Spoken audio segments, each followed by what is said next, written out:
Texans, we know they got Derek Stingley done. Nearly $90 million guaranteed, $89 million of it fully guaranteed. That's his extension, and it's bothering some NFL teams. They're asking the question, why would they do it this early? They had a year to wait, so on and so forth. They're questioning the move by the Texans, as if the finances and the way the NFL goes wouldn't lead to the Texans paying Stingley more if they waited. Like Trent McDuffie, who was drafted in the same year, so was Sauce Gardner. They're still waiting for new deals. So if the Texans can get something done with Stingley early, I guess, quote unquote early, if you go by what some of these NFL teams are saying, why not do it? Have they not learned the lesson from the Bengals, who waited and waited and waited, and Jamar Chase held them over a barrel and said, "Hey, not only are you going to pay me all the money, you're going to pay almost all the money to Higgins, or I'm leaving." And then Joe Burrow got involved to make sure both those guys got the money, as much as they might have sold the fact, "Hey, we want to keep them all together."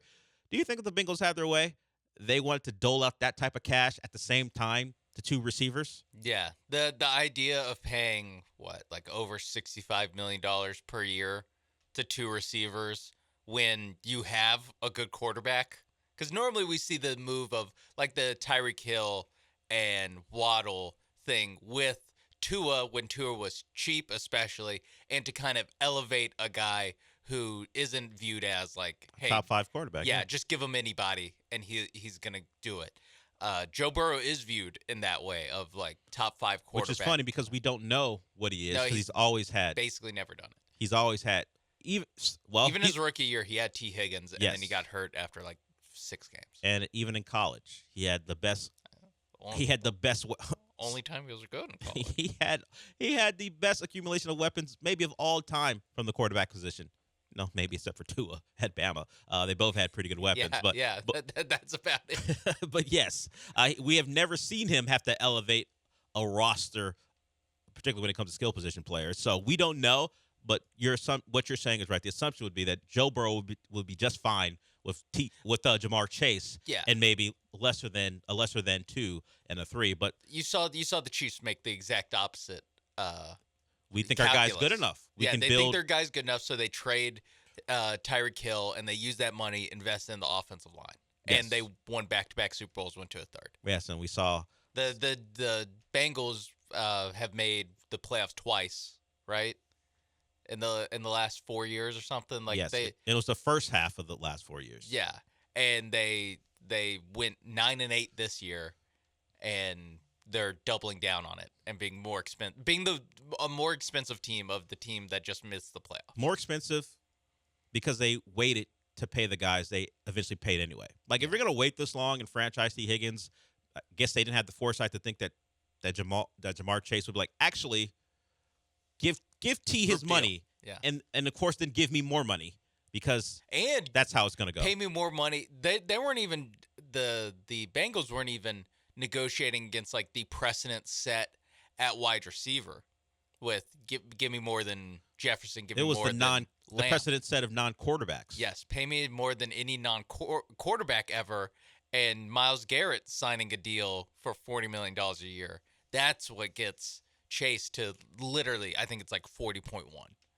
And so the waiting on it, like they got hit on all sides by waiting on it. Where, to shift it back to the Texans get the Stingley deal done before Sauce, before who's the other guy? McDuffie, and before someone in the next draft, Christian Gonzalez. Where these are all guys that when they sign their deals, maybe not all of them, but they're probably going to get more per year than Stingley. They'll almost definitely get more total guaranteed, more than Stingley, because they'll probably sign 4-year deals as opposed to 3-year deals. You see what J.C. Horn signed for. I think he got $100 million for 4 years, 3 for 90 for Stingley. When you compare it to that is the value of getting the deal done early.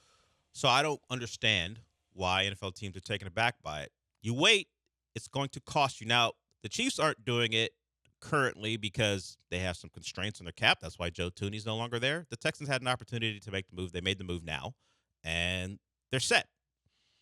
And you don't think Stingley would have got more expensive the more time you waited. So I don't get the NFL's reaction other than That's what we've always done. We never pay early, and we're going to ignore the trend of guys just getting more money if you wait. Is it because that he got basically a fully guaranteed deal? That probably bothers him too.